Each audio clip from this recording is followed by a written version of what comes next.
Nós vamos começar hoje uma nova série chamada Cristocêntricos, quando o Evangelho toca a igreja. Eu sei que nós falamos várias vezes sobre ter uma nova vida, viver de maneira diferente, viver de maneira impactante, viver para Jesus, viver para a glória de Deus. Nós várias vezes temos falado sobre isso. Nesta série, especificamente, nós vamos falar sobre o Evangelho tocando a igreja como corpo, como instituição mesmo.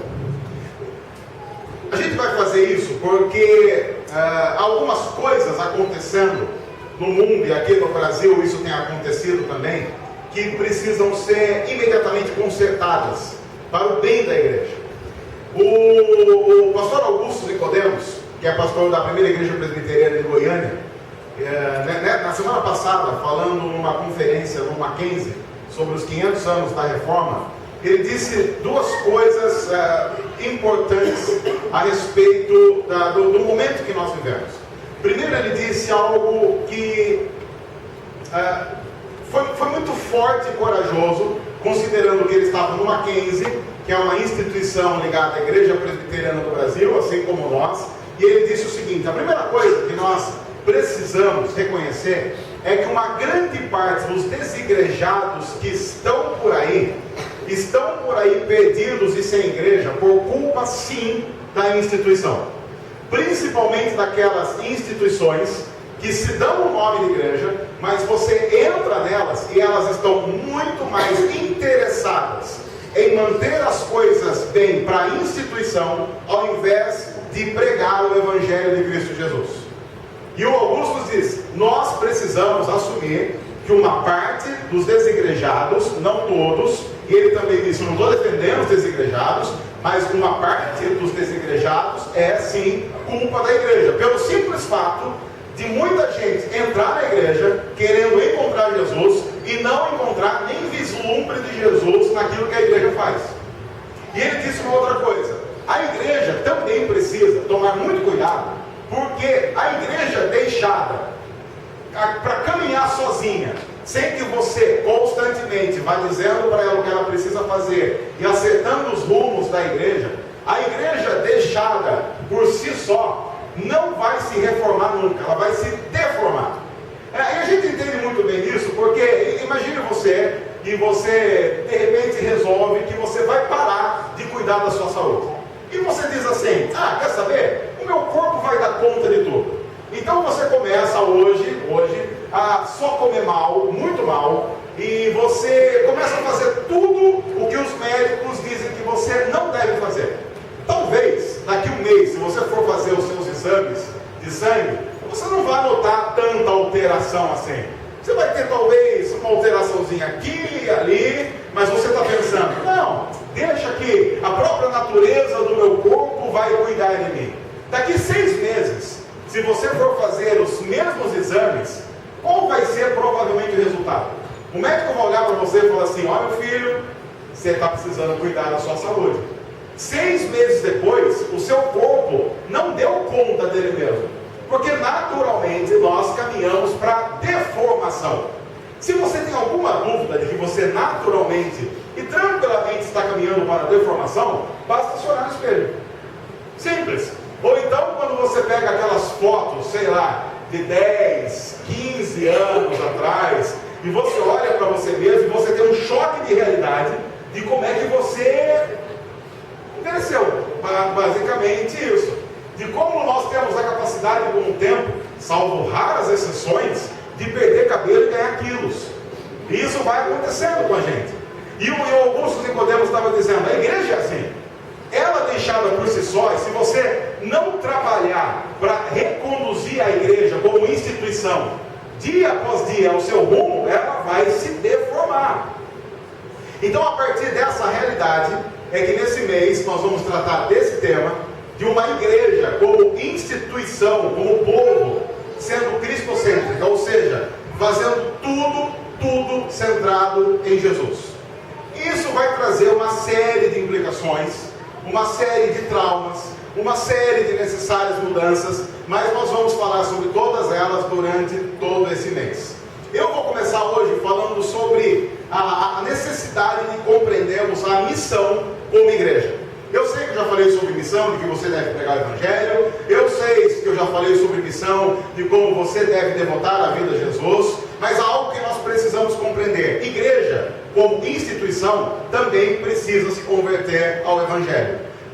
Do contrário, ela vai virar apenas um agrupamento de gente, fazendo um monte de coisa sem nexo nenhum, que não transparece Jesus, não faz com que as pessoas conheçam Jesus, e dá a capacidade das pessoas frequentarem um culto, sem que Jesus, inclusive, seja citado uma vez só. Se você fizer uma experiência, você vai notar que em muitas igrejas, a pregação fala muito mais do diabo do que de Jesus.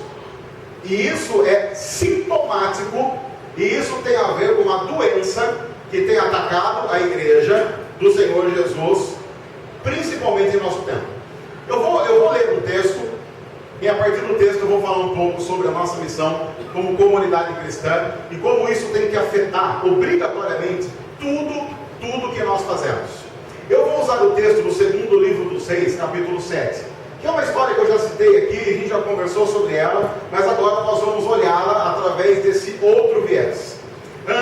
Eu quero dizer uma coisa, no meio dessa história, nós vamos dar uma olhada numa história anterior. Se você é um pouco sensível, eu vou avisar antes, tá ok? A hora que chegar, porque tem uma parte meio tensa, meio assim daquelas coisas, jogos mortais, então eu vou avisar antes. Se você tem esse coração sensível, se você passa mal de ler sobre desgraça, a gente vai avisar você, você dá uma desligadinha e depois você pergunta em casa para quem estava do lado, tá ok? Mas o segundo livro dos Reis, capítulo 7, a partir do versículo 1, diz assim: Eliseu respondeu. Respondeu o quê? Daqui a pouco nós vamos ver o que ele respondeu, que vai ser a parte lá dos corações quebrantados.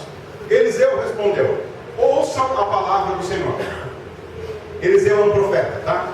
Assim diz o Senhor: amanhã, por volta desta mesma hora, amanhã nesse mesmo horário, na porta de Samaria, a grande cidade, tanto uma medida de farinha como 2 medidas de cevada serão vendidas por uma peça de prata.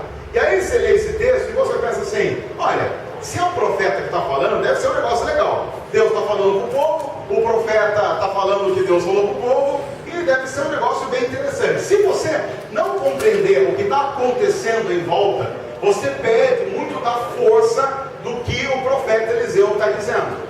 Então, para a gente entender o contexto, nós vamos ter que dar uma recuada e ir para o capítulo anterior, segundo livro dos Reis, capítulo 6. E esse é o momento agora, atenção, jogos mortais, ok? Então, se você fica muito sensível com algumas coisas, se você não está num dia bom, entra no Facebook, dá uma jogada agora, e dá uma disfarçada aí. Vamos ver por que Eliseu está dizendo o que ele diz. A gente vai voltar para o capítulo 6, que diz assim: algum tempo depois do quê? O pessoal de Samaria e esse tal de Ben-Hadad aqui, rei da Síria, eles estavam meio que brigando. Só que era briga de provocação, sabe? Um fica provocando o outro, tipo o Trump com o cara lá da Coreia do Norte, sabe? Um fica provocando o outro, ou então, sei lá, sabe quando você era adolescente? E aí você ficava falando assim: vou pegar você, não vai pegar. E então aquela coisa, e alguém colocava a mão no meio e falava assim: duvido que vocês cuspam aqui. E ninguém nunca cuspia para dar aquela provocada, né? O que aconteceu foi que o Ben-Hadad, rei da Síria, estava lá brigando com o cara lá de Samaria. E ninguém estava cuspindo até agora. De repente, o que o Ben-Hadad fez? Cuspiu. E pegou bem na cara do rei da Síria. E então ele falou assim: então é briga que você quer? Então é briga que você vai ter. Então, algum tempo depois dessa briga, vai, não vai, ataca, não ataca, ele resolveu atacar.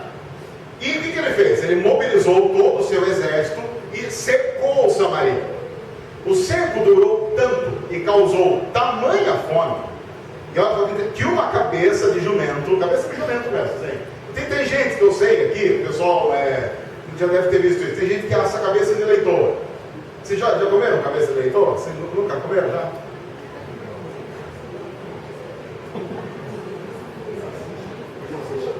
Salsicha tem isso daí. É verdade. Eu nunca comi cabeça de leitão. Vou comer um cachorro quente agora à tarde. Comeu cabeça de leitão. Mas assim, tem gente que lá eles estavam vendendo cabeça de jumento.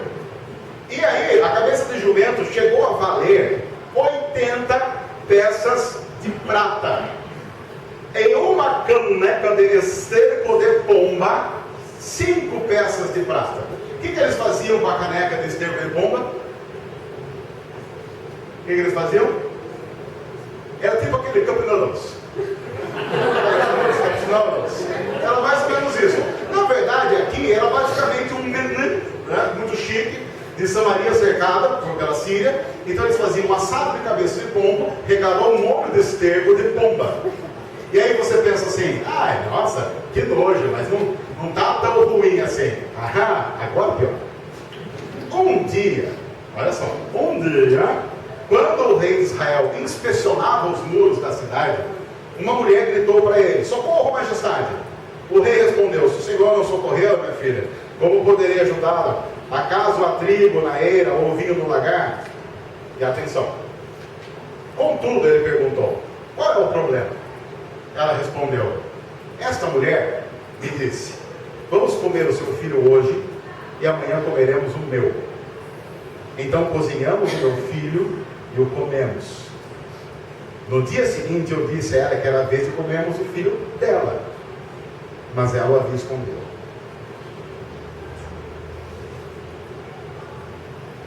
Deu para entender como é que estava ruim o negócio? Estava tão ruim o negócio que você pensa assim, comer a cabeça de jumento com esterco de pomba não ficou tão ruim assim. De tão ruim que a situação estava.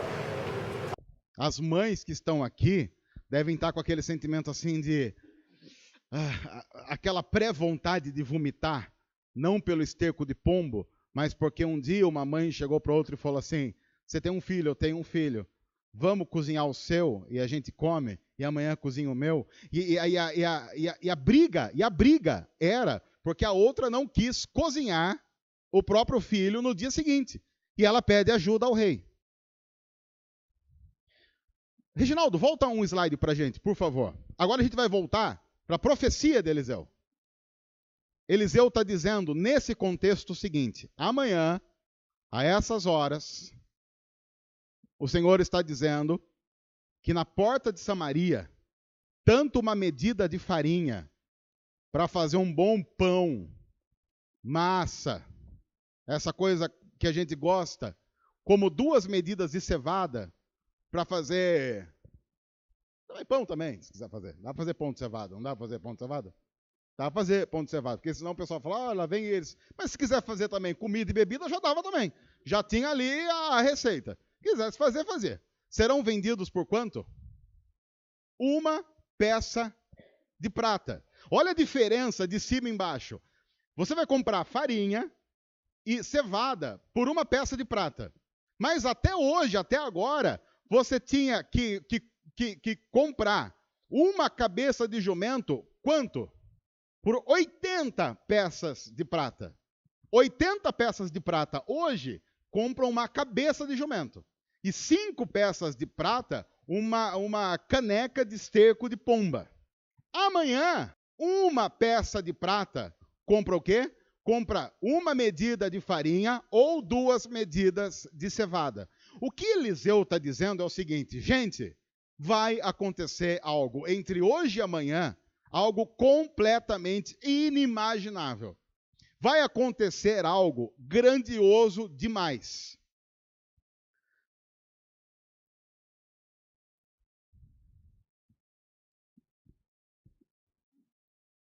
Mas veja como o texto continua. O versículo 2 diz assim, o oficial, um cara que estava lá, porque Eliseu profetizou isso, na frente do rei, das autoridades e de uma parte do povo. O oficial, um cara em cujo braço o rei estava se apoiando, disse ao homem de Deus, ainda que o Senhor abrisse as comportas do céu, será que isso poderia acontecer? Mas Eliseu advertiu, você o verá com seus próprios olhos, mas não comerá coisa alguma.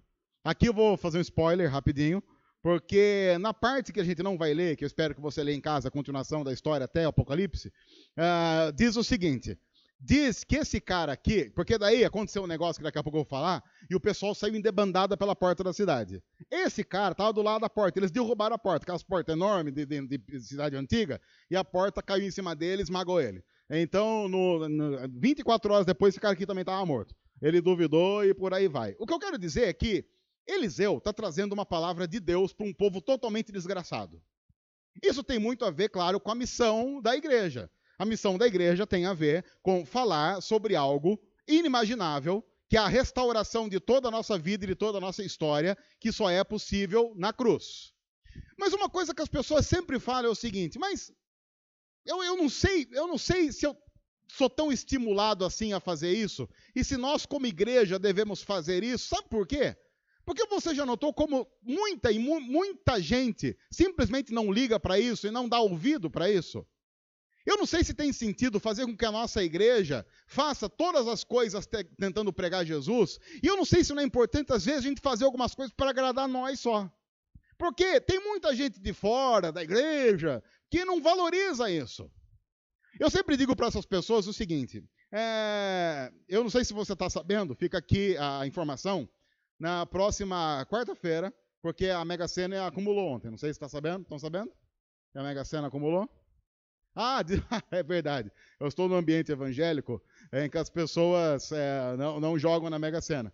Mas então deixa eu informar para você que a Mega Sena acumulou ontem, caso você não saiba, e na próxima quarta-feira, ela pagará a bagatela de 70 milhões. O que faz com que a gente já comece a pensar no bolão ajuntamento da Mega Sena de quarta-feira, hein?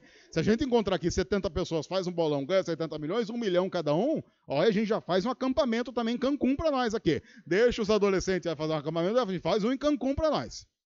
Agora, imagine que você ganha na Mega Sena.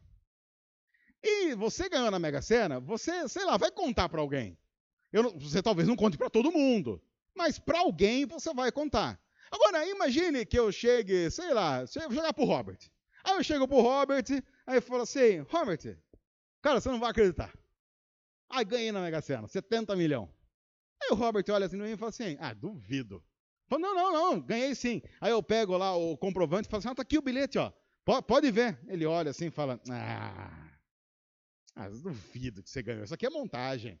Não, cara, eu ganhei sim, você pode acreditar. Não, eu não acredito que você ganhou. O que você vai fazer, já que você ganhou um prêmio maravilhoso, você está muito feliz porque você ganhou um prêmio, você ganhou 70 milhões na Mega Sena, mas você foi contar para ele sobre isso e ele não acreditou em você. O que você vai fazer? Você vai voltar triste para casa? Tipo, não valeu a pena ter ganhado. Porque se ninguém vai acreditar em mim, aí você vai pegar, você voltando para casa, se você cruzar com alguém, você vai até falar, tô aqui o bilhete para você. Não quero mais esse negócio me traz tristeza. Desde que eu ganhei na Mega Sena, minha vida piorou.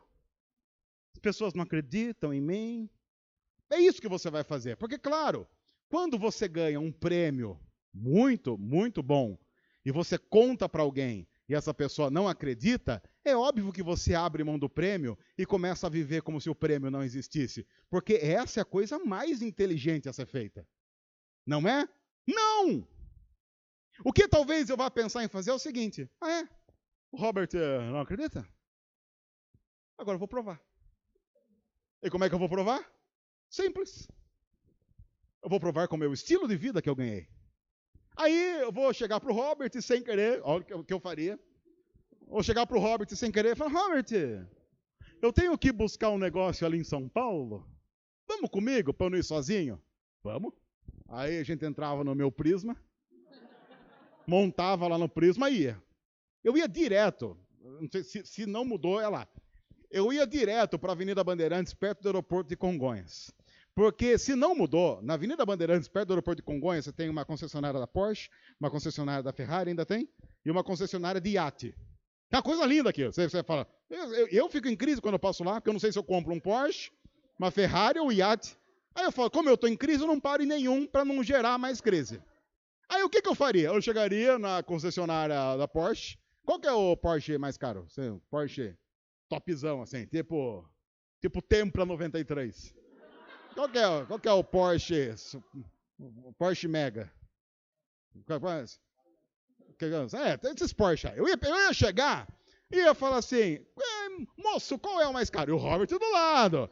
O Robert já pensando assim, rodei. Mas será que era mesmo? Eu falei, não, eu vou comprar esse Porsche aí. Vou comprar esse Porsche. Aí o senhor vai pagar como?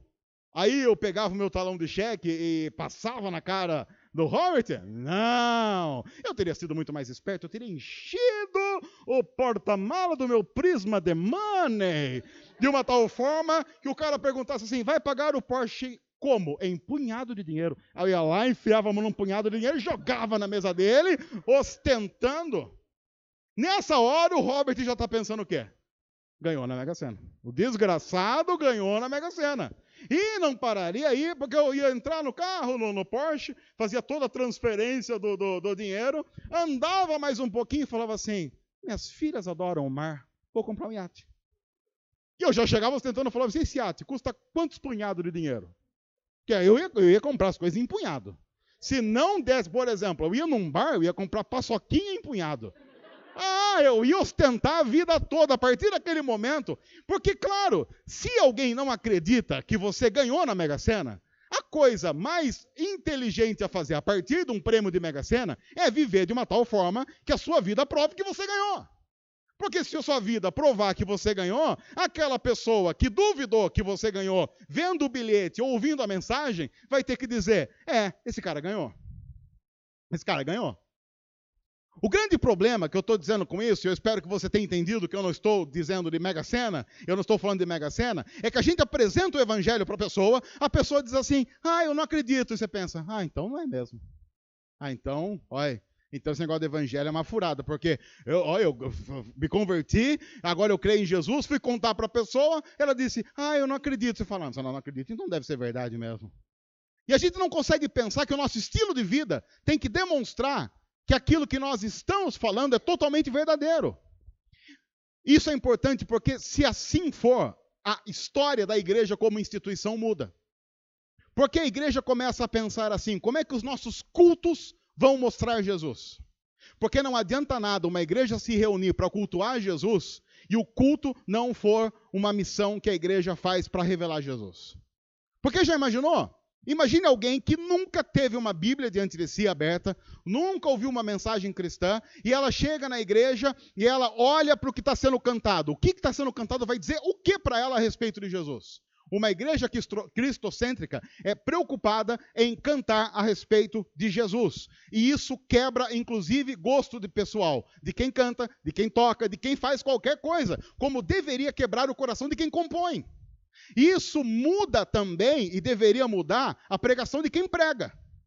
Porque, veja, um cara pode elaborar uma pregação e pensar assim, eu tenho que ser retoricamente relevante. Isso não é ruim. Não é ruim você ser retoricamente relevante. Eu tenho que usar bons exemplos, e não é ruim usar bons exemplos. Mas a grande questão numa mensagem cristã não é como você vai ser bom na oratória ou como você vai pregar bem, mas o quanto Cristo vai ser revelado. Porque, do contrário, as pessoas vão sair dos nossos cultos gostando do pregador e não amando Jesus. E é uma porcaria quando as pessoas gostam do pregador e não amam Jesus. Porque quando as pessoas gostam do pregador e não amam Jesus, se o pregador morrer, elas simplesmente vão deixar a igreja. Por quê? Porque o que conduzia as pessoas à igreja era o pregador e não Jesus. Quando é Jesus, não importa o que aconteça. Quando Jesus é revelado, quando Jesus é pregado e as pessoas estão ali por causa de Jesus e participam por causa de Jesus, tudo muda. Isso muda a forma como a gente prega, tem que mudar a forma como a banda canta, tem que mudar o jeito que as pessoas recepcionam pessoas na porta da igreja.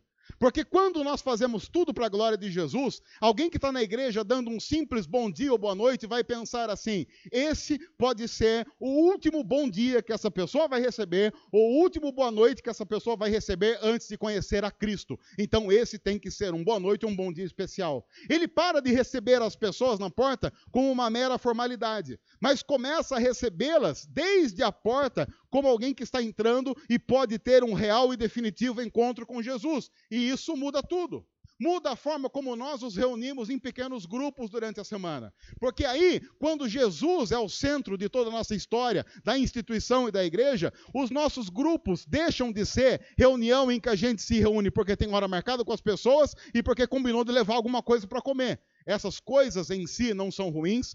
Todos os nossos grupos, pelo que eu saiba, têm coisa para comer e a gente incentiva isso em todos os grupos. Mas o grupo que não tiver, mesmo que tenha um banquete na mesa, vislumbre de Jesus, é um grupo que saiu de lá com a barriga cheia e com o coração vazio. Quando nós somos cristocêntricos, nós compreendemos que não importa a reação das pessoas à mensagem. A mensagem continua sendo o centro da nossa vida, Cristo continua sendo o centro da história, é a cruz que nos move, é a cruz que nos direciona e tudo nós fazemos para ela, em direção a ela e para Jesus.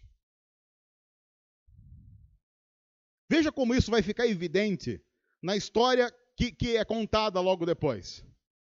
O versículo 3 e 4 dizem assim: havia 4 leprosos junto à porta da cidade. E por que eles estavam ali? Leproso é considerado impuro. Então ele não podia ficar no meio da galera. Então eles estavam ali entre a cidade de Samaria e o exército inimigo. E eles estavam ali largados, porque a cultura, inclusive religiosa, dizia: leproso não pode ficar aqui com a gente. Então o leproso fica do lado de fora. Eram os excluídos. Havia 4 leprosos junto à porta da cidade. Eles disseram uns aos outros: a gente vai ficar aqui esperando a morte? Se a gente resolver entrar na cidade, tipo invadir a cidade, não adianta, porque lá a gente vai morrer de fome. O pessoal está matando filho para comer. O pessoal está comendo cabeça de jumento e tomando sopa de esterco de pomba. Então não adianta a gente entrar na cidade. Mas se ficarmos aqui também, a gente vai morrer. Vamos, pois, ao acampamento dos arameus para nos render. Se eles nos pouparem, viveremos. Se nos matarem, morreremos. É engraçado esses caras, porque eles são o protótipo de gente que a gente precisa para a igreja como instituição. Gente que sabe o quanto é ruim e não tem nada a perder. Não tem nada a perder porque não tem nada na conta, mas porque não tem nada no coração. E descobre como é ruim de verdade. Esses caras são leprosos e eles pensam assim: olha, nós estamos entre morrer e morrer. Não tem muito o que fazer aqui não. Ou a gente morre ou morre. Aí eles olham lá para o exército inimigo, e eles pensam assim: olha, os caras lá estão comendo. Por quê? O que o exército dos arameus fazia? Sendo um bom exército para provocar lá o pessoal da cidade, provocar uma debandada, eles ficavam lá, ia comer uma coxa de frango, já dava aquela mostrada assim, o pessoal da cidade: coxa de frango. Aí, só aquelas bandeiras do exército, era tudo feito com bacon. Era bacon, assim, passando para lá e para cá. Se você é vegetariano, eles faziam isso com alface e couve. Aquelas couve-manteiga. Era uma delícia. E aí eles colocavam aqueles ventiladorzão, assim, tudo em direção a Samaria, aquela fome desgraçada. E aí os leprosos olharam lá e pensaram assim: quer saber? A gente vai ter que fazer alguma coisa. A gente vai ter que se posicionar, porque ficar aqui não vai adiantar nada. Se nós não tomarmos uma atitude, a gente vai morrer. Me parece que é muito mais apto para a missão quem nota que não tem nada a perder. Porque, na verdade, muitas vezes, a gente não fala e não faz como igreja o que tem que fazer por orgulho. Porque a gente fica com medo de fazer e soar espiritual demais, e o que as pessoas vão falar de nós. No fim, é um medo que tem a ver com orgulho próprio. Aí eu não vou falar porque eu não sei o que vão pensar de mim. Na verdade, o que está em jogo é o que vão pensar de mim e não o que vão pensar de Jesus. E aí a gente, como igreja, fica com medo de cantar algumas coisas que pareçam Jesus demais, de pregar algumas coisas que pareçam Jesus demais, de cumprimentar com um jeito que pareça Jesus demais, ou de repente, no churrasco, conversar Jesus demais.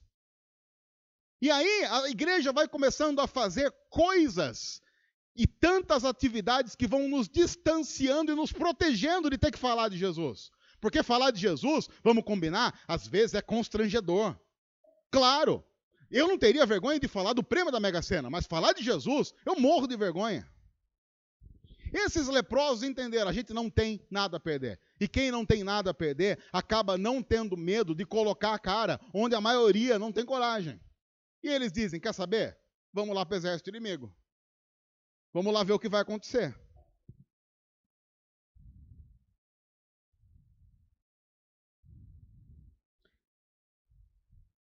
Só que tem uma coisa.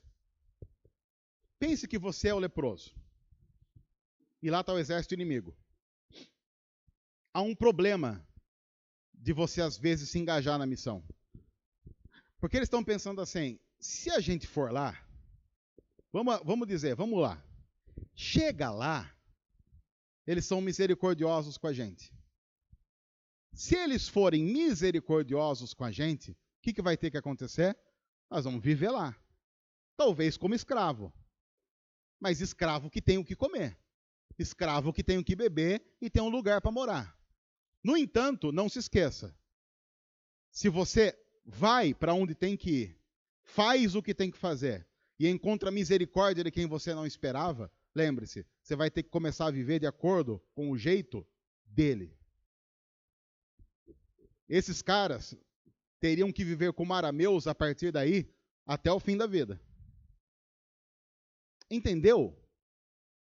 Se você vai para um determinado local, como leproso, como quem não tem nada a perder, como alguém impuro, e encontra a misericórdia, você obrigatoriamente tem que saber que tem que assumir a cultura do novo reino que você está aderindo. É por isso que muitas vezes a igreja não tem coragem de, como leprosos, sair de onde nós estamos. Porque a gente sabe que isso demandaria ter que mudar tudo. E mudar tudo dói muito. Porque às vezes há muita coisa na instituição que a gente adora como ídolos necessários para manter o status. E às vezes quebrar tudo como instituição pode significar quebrar, às vezes, anos de história que eu construí com tanto carinho. E olha, isso não acontece em igreja velha, não. Estou para dizer para você que isso acontece em igreja, que tenha, 10 anos. Isso acontece com igreja que tem 100 anos, em que algumas coisas são complicadas de quebrar, porque tem áreas de poeira histórica, mas acontece também em igrejas que têm 10 anos. Em que algumas coisas vão se tornando ídolos, e se você tenta quebrar, isso fica extremamente complicado, porque é muito fácil, inclusive nós dizemos como igreja de 10 anos, nós sempre fizemos assim. E às vezes, o argumento de nós sempre fizemos assim é o principal argumento para deixar de fazer. Porque às vezes nós sempre fizemos assim, e fazendo assim, nunca Cristo ficou claro. E o que importa não é o que nós fazemos ou como fazemos, mas quanto Cristo é revelado a partir disso. Veja o que acontece. Ao anoitecer, eles foram ao acampamento dos arameus. Quando chegaram às imediações do acampamento, não havia ninguém ali. Pois o Senhor tinha feito os arameus ouvirem o ruído de um grande exército com cavalos e carros de guerra, de modo que disseram uns aos outros: ouçam, o rei de Israel contratou os reis dos hititas e dos egípcios para juntos nos atacar. Então, para salvar as suas vidas, fugiram ao anoitecer, abandonando tendas, cavalos e jumentos, deixando o acampamento como estava. Os leprosos estão lá armando uma tática para se entregar, enquanto isso, Deus já está assustando todo o exército inimigo e mandando eles para longe, sem que ninguém saiba. Isso faz com que a gente se lembre de algo importante quando tem a ver com a missão. Não importa o que a gente vai fazer para a glória de Jesus. Quando a gente topar fazer, Deus já está lá. Então nós, como igreja, precisamos compreender que a missão não tem a ver com a técnica que nós utilizamos. Tem a ver com quanto o Espírito Santo age e transforma corações. Mas quando nós não compreendemos isso, nós hipervalorizamos a técnica. Nós hipervalorizamos o layout. Nós hipervalorizamos o que a gente pode ver. Claro que algumas coisas não são ruins em si. Por exemplo, a banda ensaia. Não tem problema ensaiar. A banda pensa nos acordes, no tom, nas síncopas e tudo isso. Tudo isso tem o seu espaço dentro daquilo que nós chamamos de culto. Mas, gente, se o Espírito não toca, mesmo que a banda toque, não toca ninguém. E o fundamental da música feita no ambiente de culto não é a técnica, é a graça. Porque nós vivemos numa época em que as pessoas pensam que você precisa de um show para atrair pessoas. E às vezes o que as pessoas precisam é do silêncio e da manifestação do Espírito que faz nosso coração chorar. Por exemplo, eu para estar pregando aqui, eu tive que ler o texto, eu tive que estudar o texto, entender por que o texto foi escrito, para quem foi escrito, o que ele tem a ver com a gente. Então, claro que quando eu estou preparando isso, eu penso em muita coisa. Por exemplo, essa história da Mega Sena. Eu vejo lá, a Mega Sena acumulou, e eu penso, puxa, isso pode ser um link legal para uma parte da história. E quando eu estou aqui pregando, como é que isso funciona? Eu sei que talvez daqui 2 minutos eu vá usar um link para falar de um exemplo que tem a ver com a Mega Sena. E o que eu faço? Eu estou olhando aqui, eu vejo que o Robert está aqui, então, um pouco antes de falar do Robert, eu já sei, eu vou usar o Robert, por exemplo, da Mega Sena. Então, tudo isso tem a ver com preparo. Você está usando técnicas para falar alguma coisa e para tentar puxar o assunto e trazer a atenção de quem está assistindo, de quem está ouvindo. Todo pregador faz isso, ou pelo menos deveria fazer isso. E essas coisas em si não são ruins. Mas se o Espírito Santo não tocar o coração de quem está ouvindo, o pregador pode fazer o que ele quiser, não terá resultado nenhum. Se o Espírito Santo não toca, sabe o que vai acontecer? Vai terminar essa mensagem e você vai para casa assim. Oh, você viu, Robert? Se ferrou, né? Se o Espírito Santo não toca o coração, você vai embora para casa lembrando do Robert e não de Jesus. Porque, claro, até mesmo uma técnica usada para tentar evidenciar Jesus através do exemplo que eu usei o Robert é furada, porque o Espírito não agiu. E uma igreja cristocêntrica, ela sempre vai saber que a maior dependência que ela tem não é da técnica, é da graça. Essa é a profunda dependência que nós temos. O que significa que uma banda que toca muito mais do que destreza nos dedos e capacidade técnica vocal, ela precisa de oração. Para que ao cantar, ela transpareça uma vida de oração. E isso tem a ver com o pregador. O Tim Keller diz algo fantástico num livro dele chamado Pregação. Ele diz assim, o ministério cristão, ele escrevendo para pastores, o ministério cristão pode ser a desgraça da vida de um pregador. Porque o ministério tem a capacidade de exacerbar o que a pessoa é, para o mal ou para o bem. Mas o ministério nunca vai deixar a pessoa como está. Se ele é ruim no coração e faz o ministério como demonstração pública de vaidade, o ministério vai exacerbar isso e vai levá-lo à ruína. Porém, se ele faz isso como consequência de uma vida de oração, uma vida de dependência, o ministério vai exacerbar isso também e vai torná-lo cada vez mais dependente. Por isso, muito mais do que técnica para pregar, muito mais do que isso, um pregador precisa de vida com Deus. E de ter a capacidade de muito mais do que falar sobre Deus, falar com Deus.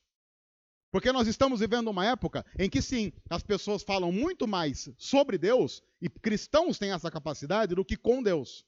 E quando nós falamos mais sobre Deus do que com Deus, significa que há uma doença latente em nosso coração. E às vezes, a igreja como instituição faz isso muito bem. Nós nos reunimos como instituição para falar sobre Deus. E quando fazemos isso sem falar com Deus, essa é a nossa desgraça. Essa é a nossa mais profunda desgraça.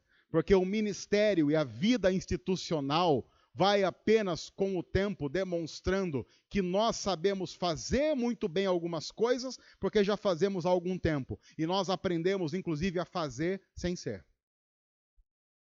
E a pior desgraça da hipocrisia cristã é quando nós conseguimos fazer sem ser, fingindo que alguma coisa de Jesus está acontecendo ali. Essa é a nossa desgraça.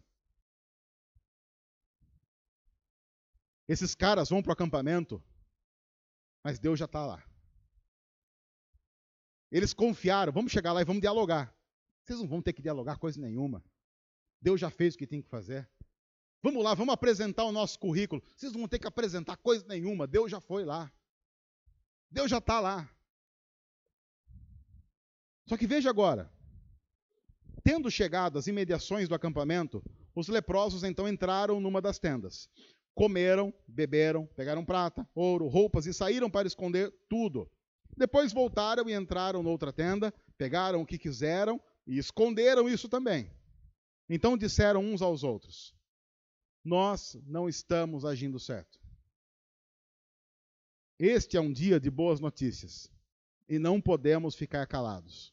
Para quem não sabe, a palavra evangelho é uma tradução do grego evangelion, que significa boas novas, boas notícias. O que esses caras estão dizendo é: esse é um dia de evangelho e não podemos ficar calados. Se esperarmos até o amanhecer, seremos castigados.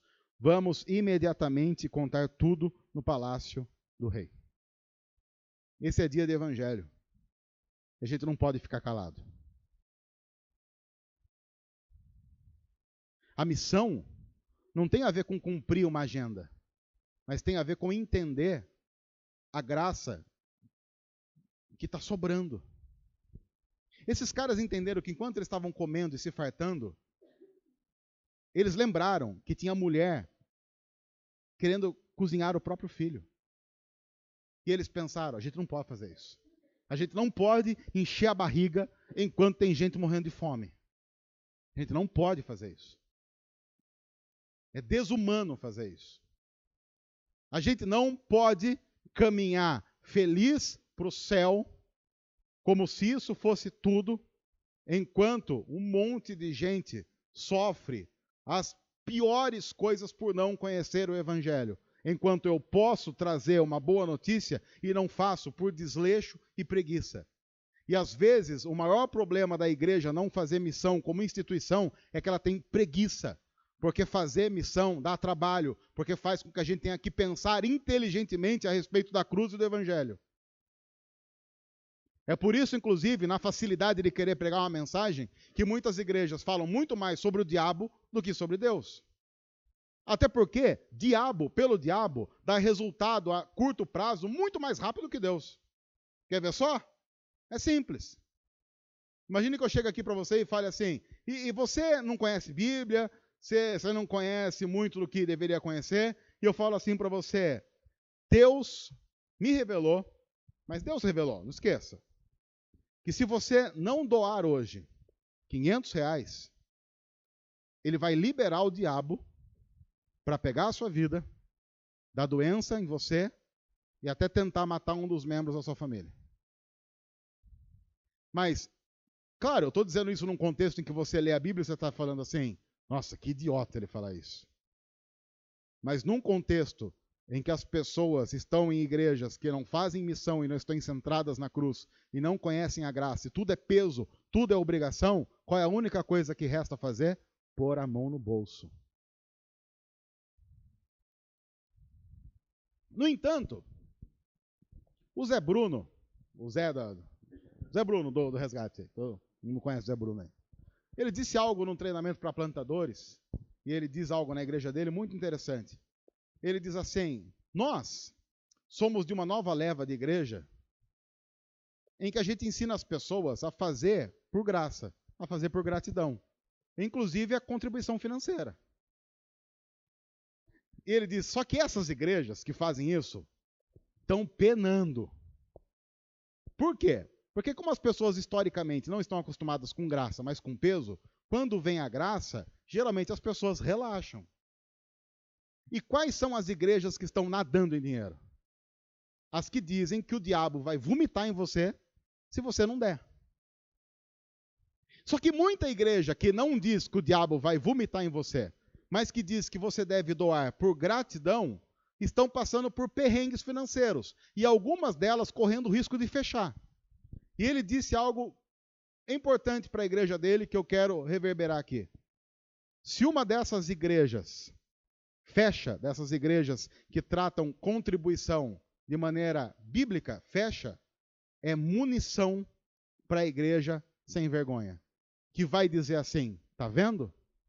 Para a igreja funcionar nesse país, tem que ser do nosso jeito safado.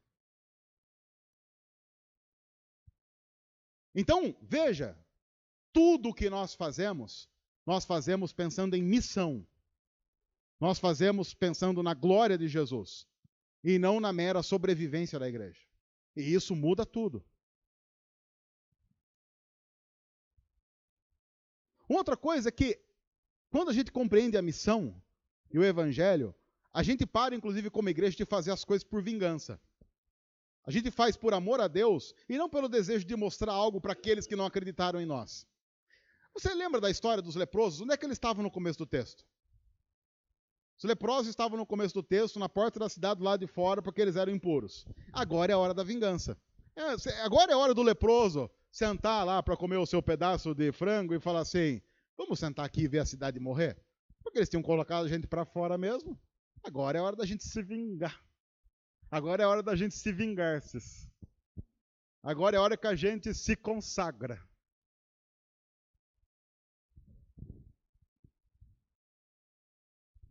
A Bíblia diz que eles vão lá para o palácio do rei, eles contam tudo, e o rei conta na cidade. A galera sai debandada. E essa história termina com todo mundo no exército, lá na terra do exército inimigo, comendo, bebendo e festejando. Agora imagine que você está vendo isso num filme, essa é a cena final do filme, e a câmera vai saindo de uma tal forma que daqui a pouco só sobra ali a imagem de uma multidão no meio do exército inimigo, comendo, bebendo e festejando. A pergunta que eu faço é, onde estão os 4 leprosos no meio dessa galera? Porque esses leprosos, para dar o aviso lá no rei, tiveram que fazer algo inimaginável. Passar pelo meio da galera e tiveram que ser aceitos no meio da galera. Mas para trazer uma boa nova. Você vê que o evangelho, e a igreja quando compreende o evangelho, começa a quebrar umas distinções idiotas. A história começa com gente morrendo de fome e matando o próprio filho para comer, não aceitando o leproso do lado. É um absurdo um negócio desse. Que moral tem uma mãe que está comendo a carne do próprio filho dizer que não vai ficar do lado de um leproso porque ele é leproso? Mas esses somos nós. E às vezes é o retrato da instituição. Como quando, por exemplo, a gente vê liderança de movimentos idiotas no mundo, como a Ku Klux Klan, por exemplo, que tem como seu principal líder um pastor. Aí você pode argumentar assim, mas ele não é o tipo de pastor que a gente crê que é o pastor ideal. Mas ele é um pastor, e significa que se ele é um pastor, ele tem uma igreja e tem ovelhas. E faz parte de uma cultura de gente que sendo branca não sendo do lado de negro. Mas para não parecer uma coisa partidária, tem também o racismo e o preconceito do outro lado. Tem também aqueles crentes que são considerados crentes de categoria superior e aqueles outros que são considerados de categoria inferior.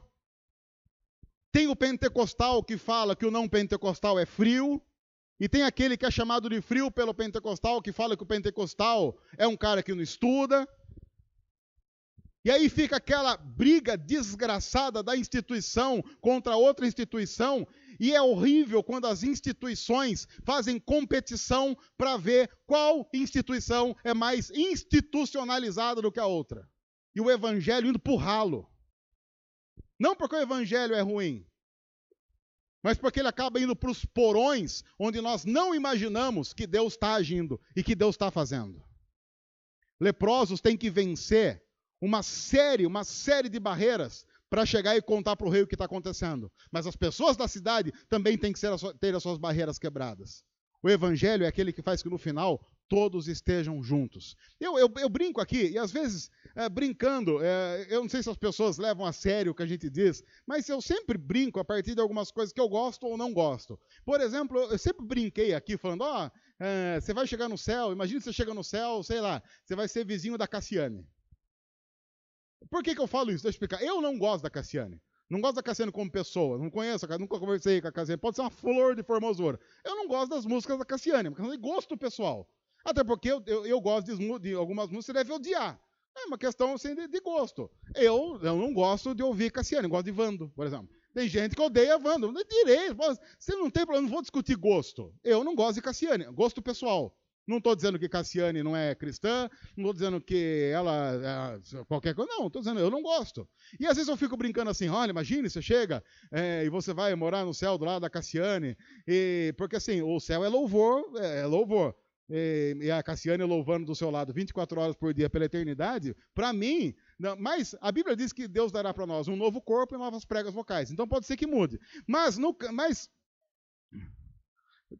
Eu tenho esperança que a gente compreenda isso como igreja, com uma forma idiota de dizer sobre uma outra realidade. Porque se eu for o tipo de pessoa que pensa em ir para o céu com medo de quem vai estar do meu lado, eu não sou o tipo de pessoa para ir para o céu. E isso o Evangelho tem que fazer em nós. Só que para que isso aconteça no céu, a igreja como instituição tem que fazer isso já.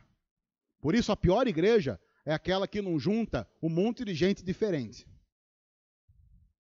Se não tiver numa igreja alguém completamente diferente de você, em quase tudo, a não ser no amor a Jesus, você provavelmente estaria numa péssima igreja.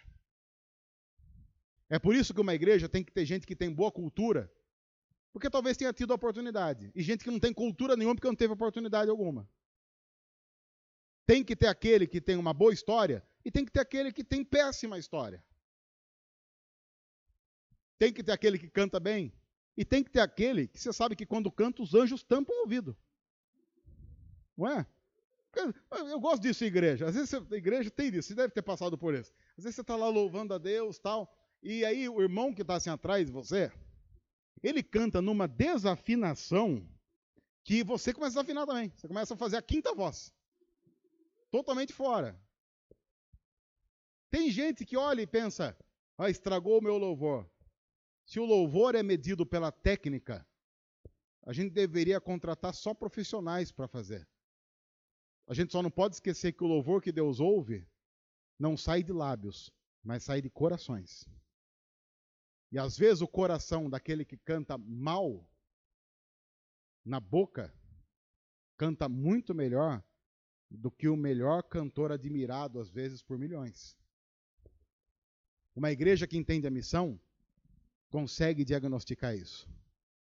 E por isso, inclusive, consegue sair de culto sem fazer medição do termômetro do culto de acordo com a técnica empregada, mas de acordo com o coração atingido ou não pelo centro que é Cristo. Hoje é um dia de boas novas. Nós não podemos ficar calados.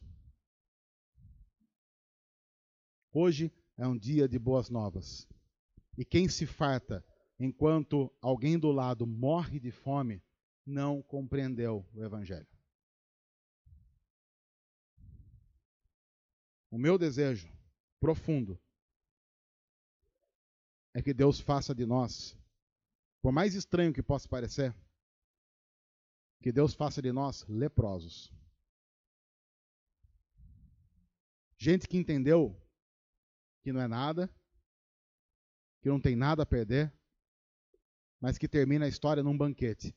Assim como a Bíblia diz que um dia nós todos estaremos num banquete diante do nosso Deus e estaremos assim para sempre por causa de Jesus. Só por causa de Jesus. O meu desejo é que a nossa igreja faça culto pensando em como Jesus vai ser glorificado. Que a gente venha para o culto pensando como vai glorificar Jesus. Como é que o nome de Jesus vai ser glorificado. Que o pastor faça a mensagem pensando em como Jesus vai ser glorificado.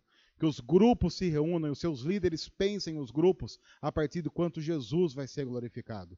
Que as pessoas que hospedam os grupos pensem em hospedar para que Jesus seja glorificado. Que o pessoal da portaria pense em Jesus ser glorificado. O pessoal que está fazendo ronda, que faça ronda para que Jesus seja glorificado. Que os professores ensinem as nossas crianças para que elas aprendam sobre Jesus, para que elas saibam que Jesus é o único herói da Bíblia. Que as pessoas que estão na mídia e estão produzindo coisas e fazendo arte façam para que Jesus seja glorificado e somente Jesus seja glorificado. Quando nós, como instituição, fizermos isso, então nós assim poderemos dizer que a nossa instituição glorifica a Deus. Enquanto isso não acontece, nossa instituição será apenas mais uma diante de tantas e tantas instituições corruptas e corrompendo o que não pode ser corrompido num país que corrompe tudo e a todos. Que o Senhor nos livre disso, que o Senhor nos converta a Ele e que o Senhor dê a nós um amor interminável por Jesus Cristo, nosso Senhor. Que Ele nos ajude. Deus, obrigado por Tua palavra. Nós queremos pedir que ela nos constranja a viver para a glória do Senhor, a fazer do Senhor, de Jesus, o único motivo de tudo que nós fazemos como igreja. Para a honra e glória do Senhor. E em nome de Jesus nós pedimos isso. Amém.